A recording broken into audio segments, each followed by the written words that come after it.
नमस्कार दोस्तों, मैं प्रवीण चंद्रा कानपुर से ट्रेनर एंड बिजनेस कोच आप सभी लोगों का आज के सेशन में स्वागत करता हूं। और आज हम लोग चर्चा करने वाले हैं इस बात पे कि क्या हम लोग जीवन में कॉम्प्रोमाइज करने के लिए पैदा हुए हैं। क्या हम जो हमारे सपने होते हैं उसको फुलफिल न करें, क्या हमारे जो बच्चों के सपने हैं उसको फुलफिल न करें, क्या हम जिस पत्नी को ब्याह के लाते हैं उस पत्नी के सपनों को पूरा न करें, अपने माँ बाप की उम्मीदों पर खरे न उतरे। मेरे जो माँ बाप है वो मुझसे जो उम्मीद करते हैं उस उम्मीद पे हम खरे ना उतरे, उसके लिए हम प्रयत्नशील न रहें। और जीवन में जो हमने खुद सपने देखे, जब हम लोग छोटे बच्चे होते हैं तब को याद करिए, उस समय आप क्या क्या सपने देखते थे। जब कोई बड़ी गाड़ी जाती थी आप सोचते थे कि मेरे पास भी एक बड़ी गाड़ी हो, लेकिन धीमे धीमे वो बड़ी गाड़ी क्या, एक छोटी गाड़ी भी हम लोग नहीं खरीद पाते हैं। कॉम्प्रोमाइजिंग मूड में आ जाते हैं, धीमे धीमे मोटरसाइकिल परचेज कर लेते हैं। और जब शादी हो जाती है तो बीवी को मोटरसाइकिल पे पीछे बिठा के आराम से ऐसे घूमते हैं जैसे कि हीरो हीरोइन घूम रहा हो, लगता है जैसे कि सारी जिंदगी की खुशी इसी में है। लेकिन धीमे धीमे एक बच्चा हुआ, तब तक तो काम चल गया, बच्चे को बीवी ने गोदी में बिठा लिया, काम चल गया। दूसरा बच्चा हुआ, आजकल तो वैसे हमारे दो का परिवार चलता है। दूसरा बच्चा हुआ तो पहला बच्चा जो था उसको बीच में बिठा दिया, दूसरे बच्चे को गोदी में बिठा दिया। थोड़े दिन बाद बच्चा बड़ा हुआ तो पता चला कि टंकी पे आ गया, और खुदा में खास्ता भगवान ने तीसरा भी दे दिया। तो उस अवस्था में जो पहला बच्चा था उसको टंकी पे बिठा दिया, दूसरे को बीच में बिठा दिया, तीसरे को गोदी में ले लिया। और कहीं परमात्मा की ज्यादा कृपा हो गई और चौथा बच्चा आ गया, तब आप समझ सकते हैं फोटो देखकर कि क्या स्थिति बनती है लोगों की। लेकिन एक छोटी सी आदत गाड़ी नहीं खरीद पाते, एक 4 व्हीलर नहीं खरीद पाते जिसपे अपने परिवार को लेकर सेफ्टी के साथ, सुरक्षा के साथ चल सकें। मोटरसाइकिल ज्यादा से ज्यादा 2 लोगों के लिए है, उससे ज्यादा उस पर बैठने का नहीं। लेकिन ऐसा होता नहीं है। हम अपने कॉम्प्रोमाइजिंग मूड की वजह से, अपने अकर्मण्यता की वजह से जीवन पर्यंत उसी मोटरसाइकिल पे अपने परिवार को ढोते रहते हैं। पापा जी बीमार पड़ गए, बीच में पापा जी को लिटा दिया। मूवी में आपने सीन देखा होगा, बीच में पापा जी को बिठा दिया, रस्सी से बांध दिया और लेके पहुंच गए हॉस्पिटल। लेकिन एक अदद छोटी सी गाड़ी जो 10-12 लाख की छोटी सी गाड़ी आती है उसको भी हम लोग परचेज नहीं कर पाते हैं ड्यू टू हम लोग की अकर्मण्यता। जीवन में हम लोग बिल्कुल कॉम्प्रोमाइजिंग मूड में आ जाते हैं, जीवन में कुछ करना ही नहीं चाहते। बस ठीक है, जैसा है, जैसी जिंदगी मिल गई, जैसी नौकरी मिल गई, जैसा मिल गया वैसा ठीक है। अरे कोई आपने नौकरी से शादी थोड़ा कर ली है। शादी में होता है कि जैसी बीवी मिल गई, जैसा पति मिल गया, दैट्स ऑल, कोई बात नहीं, जैसा मेरा बच्चा हुआ कोई बात नहीं, सब अच्छा ही है। लेकिन पैसे के साथ ऐसा नहीं होता। पैसे के साथ हम अगर कॉम्प्रोमाइज कर लेते हैं, हम अपने जीवन के साथ कॉम्प्रोमाइज करना शुरू कर देते हैं, तो जिंदगी आगे भी चल के कॉम्प्रोमाइजिंग ही रहती है। अगर आज आप कॉम्प्रोमाइज करेंगे तो आपका आने वाला भविष्य वो बढ़ने वाला नहीं है। अगर एक छोटे से शहर में रह के आप अपनी जिंदगी को व्यतीत कर देंगे तो कभी बड़े शहर की तरफ आप रुख नहीं कर पाएंगे। और अगर छोटे शहर में छोटे से स्कूल में ही बच्चे को पढ़ाते रह जाएंगे तो बहुत रेयर केस में आपने सुना होगा कि बच्चा किसी अच्छी जगह पे सेटल हो पाता है। जनरली जब बच्चे को आपने संसाधन ही नहीं दिया, उसको पढ़ने का आपने माहौल नहीं दिया, जो उसको पढ़ाई के लिए चाहिए था, अच्छा स्कूल वो नहीं दिया, अच्छा टीचर नहीं दिया, अच्छी किताबें नहीं दी, पढ़ने का कुल मिला के माहौल ही नहीं दिया, तो वो बच्चा कहां तक आगे बढ़ पाएगा। हर व्यक्ति को उड़ने के लिए आसमान चाहिए होता है, हर व्यक्ति को चाहिए होता है। हम आप केवल ये सोच लें कि मेरा बच्चा कलेक्टर बन जाएगा, तो कलेक्टर बन जाना इतना आसान नहीं है। कलेक्टर बन जाने के लिए भी बहुत सारे एफर्ट करना पड़ता है। पहले तो आप हाई स्कूल करेंगे, फिर इंटर करेंगे, फिर ग्रेजुएशन करेंगे, उसके बाद फिर तैयारी करेंगे। ऐसा तो होगा नहीं कि आपने एग्जाम दिया और गवर्नमेंट आपका इंतजार कर रही है फटाफट आपको पास आउट करके और कलेक्टर आईएएस बना दे। संघ लोक सेवा चयन कितना कठिन काम है, लेकिन उसके लिए एफर्ट करना पड़ता है। आपने एक मूवी देखा होगा, उस मूवी में गांव का गरीब बच्चा था, उस बच्चे के नानी ने पैसा उसके लिए जोड़ के रखा था, रास्ते में उसका पैसा भी चोरी हो जाता है। किसी तरीके से वो दिल्ली मुखर्जी नगर पहुंचता है और अल्टीमेटली कैसे कैसे करके चक्की चला चला के कैसे करके अपनी जिंदगी गुजारता है, कैसे कैसे पढ़ाई करता है, दोस्तों ने उसकी कितनी हेल्प करी होती है। लेकिन क्या आपको लगता है कि हर व्यक्ति की किस्मत ऐसी होती है? हर व्यक्ति इतना जुझारू होता है? रेयर केस में कोई एक बच्चा ऐसा निकलता है जिसके पीछे मूवी बन जाती है। लेकिन ज्यादातर लोग जो बहुत ज्यादा कॉम्प्रोमाइजिंग मूड में रहते हैं, उनके बच्चों की यही स्थिति होती है।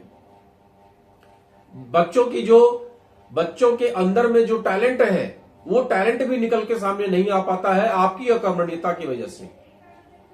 तो मुझे ऐसा लगता है कि हम लोग अननेसेसरी में पैसे कम कमाएं, संतोषम परमम सुखम, इस सिद्धांत पे काम करने के बजाय नए नए अवसर को तलाशें, नए नए अवसर की तरफ हाथ पैर मारें, और जो सही रास्ते हैं, जो किसी ने आपको सही रास्ता बताया है, कहीं से भी आपको सही रास्ते की जानकारी मिली है, तो आप उस रास्ते पे चलिए।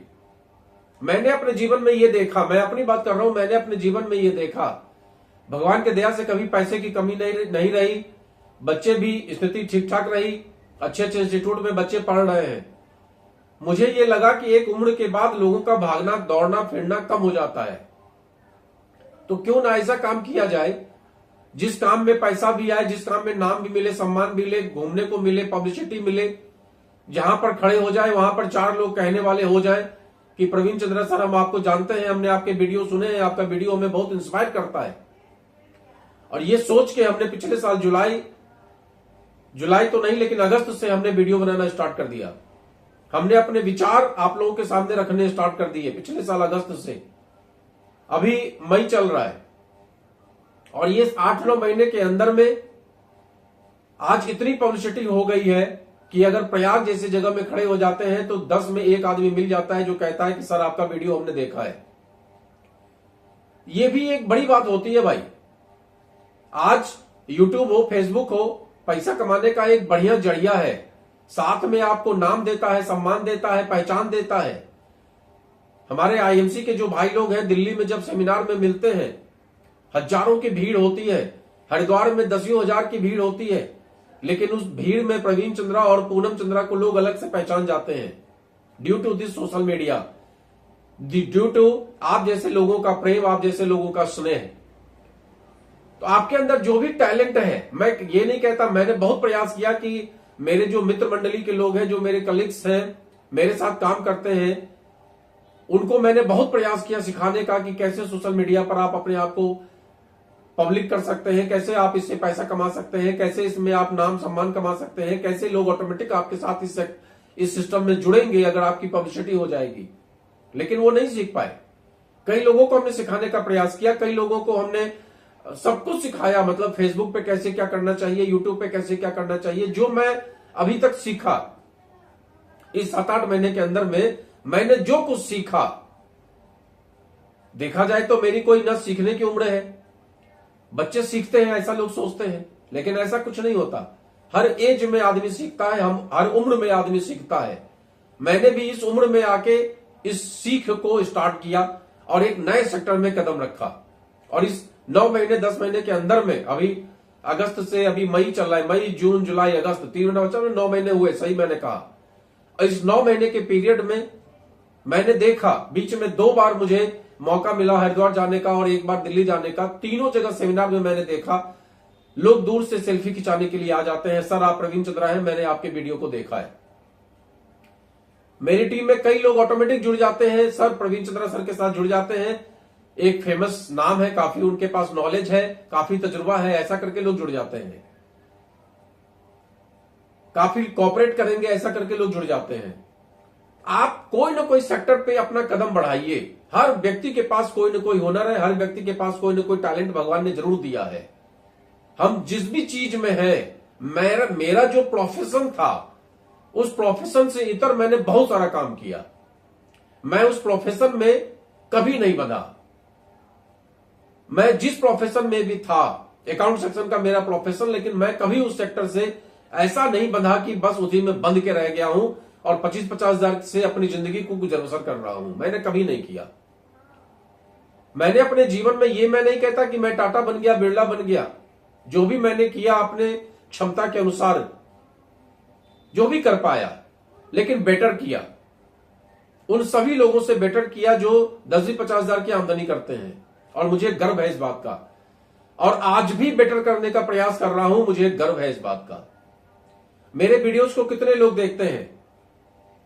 आप लोगों में से जो भी देखते हैं कमेंट जरूर करिएगा कि मैं सर आपका वीडियो देखता हूं और इंस्पायर होता हूं। मैं कोई फालतू की बातें नहीं करता कभी भी, कोई मेरा हंसी मजाक का कोई टॉपिक नहीं है, मैं उस तरह की कभी बातें भी नहीं करता। मैं सिंपल एक जीवन जीने के तरीके बताता हूं, जीवन में क्यों हम कॉम्प्रोमाइज करके रहें जब जीवन में बहुत सारे अवसर हैं, बहुत सारी अपॉर्चुनिटीज हैं, बहुत सारे तरीके हैं। जिस तरीके में एक तरीका डायरेक्ट सेलिंग का भी है जिससे मैं जुड़ा हुआ हूं। आप में से भी कुछ लोग चाहते होंगे डायरेक्ट सेलिंग में जुड़ना, डायरेक्ट सेलिंग में कैरियर बनाना, तो आप पूर्वाग्रह को मत सोचिए, एक तरीके को अपना लीजिए और तरीके को अपना के इस रास्ते पर चलिए। अच्छा रास्ता है।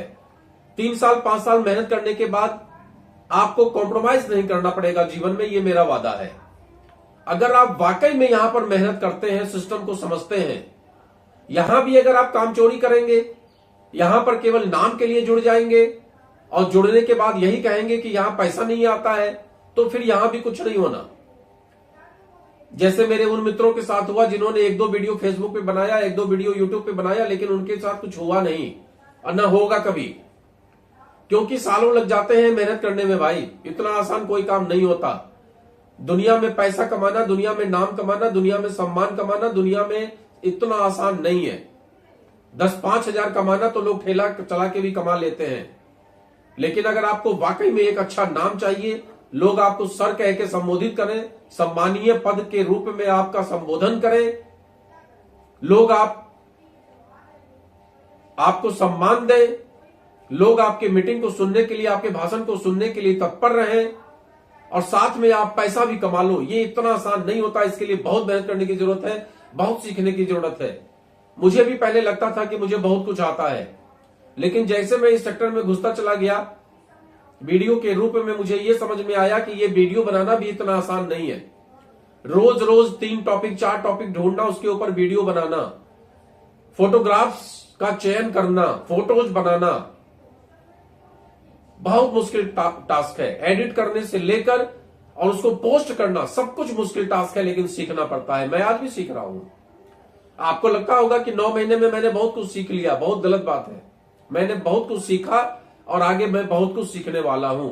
मैं रोज सीखता हूं, कभी किसी मार्फत, कभी किसी मार्फत। यूट्यूब पे आज भी कोई ऐसा वीडियो मुझे दिख जाता है जो कुछ भी सिखाने वाला हो, तुरंत मैं उसको क्लिक करके सुन लेता हूं। सीखना बहुत जरूरी है और मुझे खुशी है कि आप लोगों में से कई ऐसे लोग हैं जो इस सिद्धांत को फॉलो करते हैं और आप लोग भी वीडियो को सुनते हैं। लिहाजा मेरे वीडियो पे भी 1M मतलब 10 लाख, 5 लाख, 6 लाख ऐसा व्यू जाता है। मुझे खुशी है इस बात की। आगे भी आप लोग इसी तरीके से प्रेम देते रहिए, लेकिन जीवन को कॉम्प्रोमाइजिंग मत बनाइए, बस मेरा इतना कहना है। मेरे ये उम्र का तगाजा, मैं आपको एक लाभप्रद शिक्षा देने का प्रयास करता हूं कि जीवन को कॉम्प्रोमाइजिंग मत बनाइए, उस बाज के तरीके बनिए और आसमान में उड़िए। भगवान ने आपको बाज बना के भेजा है, जमीन पर रेंगने के लिए नहीं भेजा। एक बार विचार करिए, परमात्मा की कृपा बरसेगी आपके ऊपर तभी जब आप उस कृपा के लिए प्रयास करेंगे। आपने पुराने जमाने में सुना होगा कि भगवान दर्शन देते थे और भगवान कहते थे तथास्तु, लेकिन वो तभी होता था जब आदमी संघर्ष करता था। कई ऋषियों के बारे में आपने सुना होगा कि उनके पूरे शरीर में दीमक लग जाते थे, सालों साल वो लोग तपस्या करते थे अन्न जल ग्रहण किए बिना। चाहे आपने प्रहलाद का एग्जाम्पल सुना होगा, चाहे ध्रुव का एग्जाम्पल सुना होगा, सब लोगों ने बड़ी कठिन तपस्या की, तब जाके सफलता मिलती है। किसी भी चीज में सफलता प्राप्त करना इतना आसान नहीं है। भगवान तो बस इसलिए बैठा है तथास्तु। आप कहते हैं भगवान मैं अकर्मण्य, मुझे घर में लेटने दो, बोला तथास्तु, लेटो। भगवान इसी मोटरसाइकिल पे मेरी गुजर हो जाए, बोला तथास्तु, हो जाए। मां को ही बिठा लो, बाप को ही बिठा लो, पत्नी को भी उसी में बिठा लो, 2 बच्चों को भी बिठा लो, तुम्हारा गुजर हो ही जाएगा, तथास्तु। भगवान मैं ITI क्वालिफाई करना चाहता हूं, तथास्तु। भगवान मुझे IIT क्वालिफाई करा दो, बोले तथास्तु। भगवान मैं करोड़पति बनना चाहता हूं, तथास्तु। भगवान हर चीज में बोलते हैं तथास्तु। भगवान कभी नहीं कहते कि ना ना बेटा ना, ये तुम नहीं कर पाएगा। भगवान कहते हैं तुम कर पाएगा, करो। कर पाओगे तुम, करो। अब करना अपने हाथ में है। भगवान न कभी रोकता है न कभी प्रेरित करता है, भगवान तथास्तु कहता है।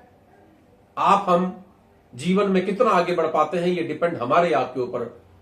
हम कितना सीख पाते हैं, हम कितना सीख कर उस सीख का इस्तेमाल करके अपने जीवन में खुशियां ला पाते हैं, अपने ऊपर है।